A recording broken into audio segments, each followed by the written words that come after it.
This is the second episode to the dark side of the moon. In this episode, I would love to talk about ancestry and how sometimes as Black people we're silenced when we speak about anything other than God, Jesus Christ, or Allah. In no way, shape, or form am I here to disrespect any religion or, speak out of line. So my name is Candice, and I invite you on this journey where we talk about guides, God, ancestors, and this is not just for me, but anybody who has ever felt silenced speaking on people that have passed, people that have came before them, magic or rituals, ancestry in general. So many times in my life, I've tried to talk to my friends and my family about how I feel when it comes to ancestors and guides, because we all know, well, majority of us understand that there is a God. But in a lot of religions, there is other factors. And I'm not saying it comes before God or higher than God. But, the world existed for a very long time. So it's not so far-fetched that other things may have existed. Like the saying, two things could be right at the same time. So for centuries, African traditions and practices were demonized. And I understand why. When people say ancestry, gods, goddesses is something that is like blasphemy, I understand where they're coming from because they were taught a certain way, just like I'm here teaching as well. These religions were so strongly enforced, forcing us to forget about our history, about our ancient civilizations that had different religions.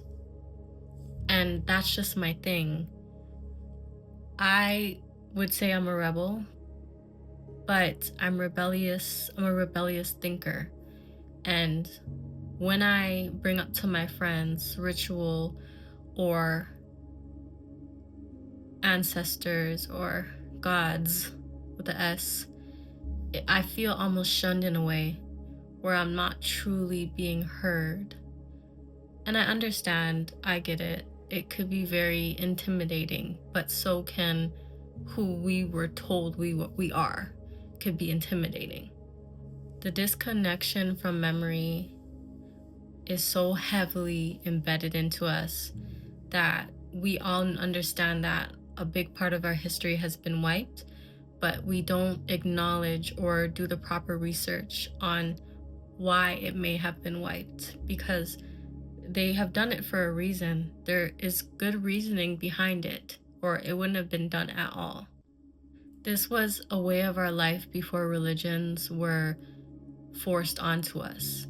And it almost feels like the greatest disservice of history to keep ignoring the fact that we had our own religions before these ones were pushed onto us. It's almost like eyes that turn away or unacknowledgement that kind of hurts me, because it feels like something more our ancestors have to endure while we are walking the plane that they have already walked, if you know what I mean. This podcast episode is my refusal to stay silent. I made a TikTok video where I spoke about this more, on how we have rituals in the smallest ways that we don't even realize. When we have cookouts, we invite a whole bunch of people, there's good food, there's music, that's ritual. When we're bathing our babies and lather them with layers of Vaseline, that's ritual. Sitting down in between your mother's legs while she braids your hair and greases your scalp is ritual. At some point, I think we need to implement more ritual when it comes to connecting with our ancestors, when it comes to connecting with God. And for me, it shows how powerful these religions were if we're constantly taught to do something else. It's almost like they knew our magic, they knew our power, and they tried to take it from us. When we speak about them taking our power, It's more than them just keeping us in a box. It's more than them just feeding us all these foods with no nutrients or putting these clothes with synthetic fibers on our bodies. It's our connection to God. It's our connection to ancestors that they stripped from us as well.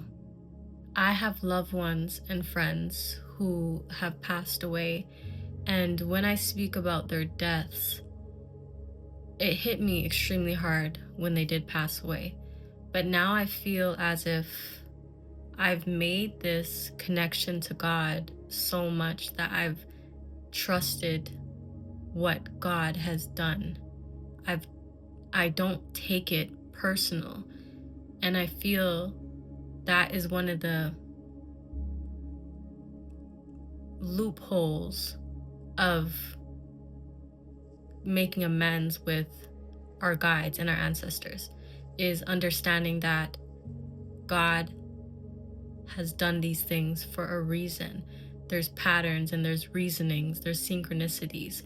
And when we finally understand that we have straight connection to our ancestors, that they're here with us, that they're guiding us, that we need to honor them, things just seem to be a little bit lighter, for me at least. This is what I've experienced.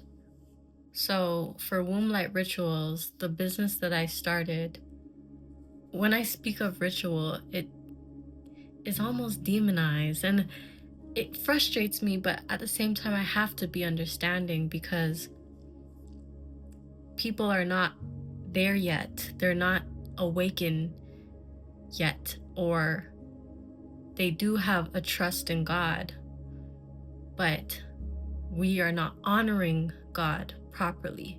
We're not, and we can't even blame ourselves. We are not the ones to blame. But with this new enlightenment, this wave of enlightenment, the starting line, one of the requirements I do believe is to surrender to God, or everything that happens in life is going to feel like a personal attack. So this space is about ritual. This space is about reconnecting to ancestors and reconnecting to our guides, reconnecting to our loved ones that passed away, because those are our ancestors and those are our guides. The ones that came before us in our lineages that had to fight wars and battles and escape. We owe this grace that we have to them. And the only way, one of the ways that we could do that is by honoring them in ways that we honor ourselves, by creating altars and giving our bodies ease and nourishment that they couldn't give themselves, because we are exact descendants of them. So before you leave, I invite you to do one thing tonight. Get a picture of your ancestor, your loved one that may have passed. Light a candle. Give them an offering. It could be fruits, food, water. And just speak to them. Have a conversation. It's not anything that's dark. You're honoring them. You're honoring their spirit, because we're all spiritual before we were taught otherwise. So until next time, the Dark Side of the Moon podcast, episode 2. Thank you for listening.